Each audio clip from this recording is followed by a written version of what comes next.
Hello everyone, and welcome back to the Velocicoaster Gaming channel, and today I'll be giving you a full overview on the Jurassic World Velocicoaster at Universal's Islands of Adventure.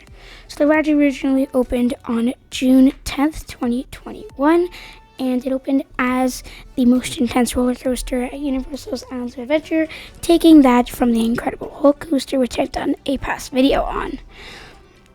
So the Velocicoaster starts with a 50-mile-an-hour launch after a 180-degree turn out of the station. The ride actually is an Intamin Blitz coaster, although most don't consider it an Intamin Blitz coaster. I do, so that's why I'm telling you this is an Intamin Blitz coaster. The ride has 4 inversions. As it leaves the station, it reaches a launch tunnel, then it gets launched at 50 miles an hour into the Raptor paddock. So it will weave around, actually 2 inversions, including an Immelman just after the launch, and then just after the Immelman, a dive loop. So as you can see, this is the Mosasaurus roll near the end. It's a barrel roll, but people call it a Mosasaurus roll because it gives you the feeling that a Mosasaurus is going to come out of the water and try to eat you. So as you can see, this is the Mosasaurus roll, and you can see some of the other backgrounds that Universal's Islands of Adventure has, such as the Lost Continent and Seuss Land. So this is, as you can see in the Raptor paddock, this is the end of the launch tunnel that goes into the Immelman. After the Immelman, it weaves around a bunch of rocks, including going through the dive loop, as I just said, and a bunch of airtime hills and some of these outward bank airtime hills like this. And then after this, actually, this exact moment right here, it curves out and comes back into the second launch. As you can see, the second launch is right here. The first launch is right here, where you go from 0 to 50 miles an hour in just 2.4 seconds. Then you will go screaming up the top hat, which is right here, as you can see in this photo. You will go screaming up the top hat, which is 155 feet tall. It has a 140-foot drop, and the second launch actually takes you from 45 to 70 miles an hour in just 2 seconds. So after you go down the drop, you will reach the most intense part of the ride, in my opinion, which is the zero-G stall, as you can see right here. It's about 100 feet long, so you're hanging upside down for about 2.5 seconds. And then you come around and go around basically this helix featuring a wave turn and a reverse airtime hill that flings you out to the side. As you can see right here, it flings you out. Then you come back down over an overbank turn, reach a little airtime hill, and then scream into the Mosasaurus roll, and then turn into the brake run. As you can see, this is part of the queue, or actually Mr. DNA from the original Jurassic Park is telling you all the safety information and the details about the ride.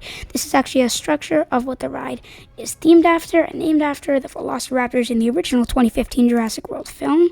You can see this is the cart at the top of the top hat. You can see this is the beginning of the ride, the Immelman, and this is the dive loop. You can see you can get some very nice hang time on the dive loop over there. So there is a walkway that goes through the final helix into the Mosasaurus roll. So you can see this is some of the Incredible Hulk coaster, Lost Continent, and actually this is Harry Potter themed and Lost Continent themed because the entrance to this bridge right here comes from the middle of Harry Potter and of Harry Potter Hogsmeade and the Lost Continent. So as you can see, it comes around here into the wave turn, and then eventually comes back around to this overbank turn and goes into the Mosasaurus roll.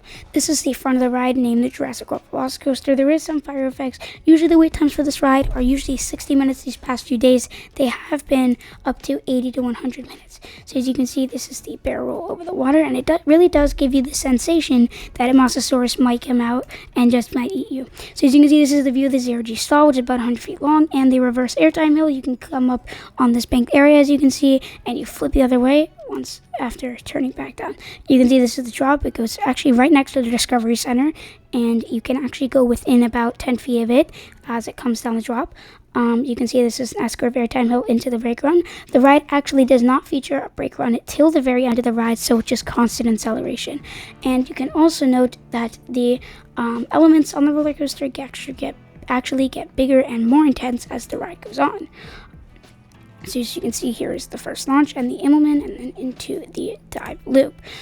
Here's another angle. You can see the Harry Potter Hogsmeade Castle, aka just the Harry Potter Castle. You can see this is the airtime hill where you come out and just flip. This is actually part of Seuss Land. I don't know why that's in the photo. This is actually a Sneetch on the beach. You've probably heard of that Dr. Seuss book. As you can see, this is the Flight of the Hippogriff roller coaster, the kiddie coaster in Harry Potter Hogsmeade. This is the logo of the ride. It says Jurassic World Velocicoaster, opening June 10th. So the ride is basically themed around raptors and the 2015 film. Although it did come out in 2021, ride manufacturers and designers at Universal Creative decided to keep the 2015 film script for the ride and the ride story, even though 3 of these 4 raptors do die in the original Jurassic World. So you can see this is the end helix where you fling out on this airtime hill. Here's the stall and the walkway in between. Here's the wave turn and then the overbank turn into the Mosasaurus roll.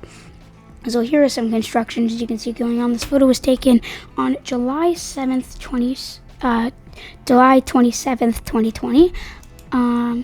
And you can see this is the work on the roller coaster as it was being built. You can see this is Hulk and Dr. Doom's Fearful.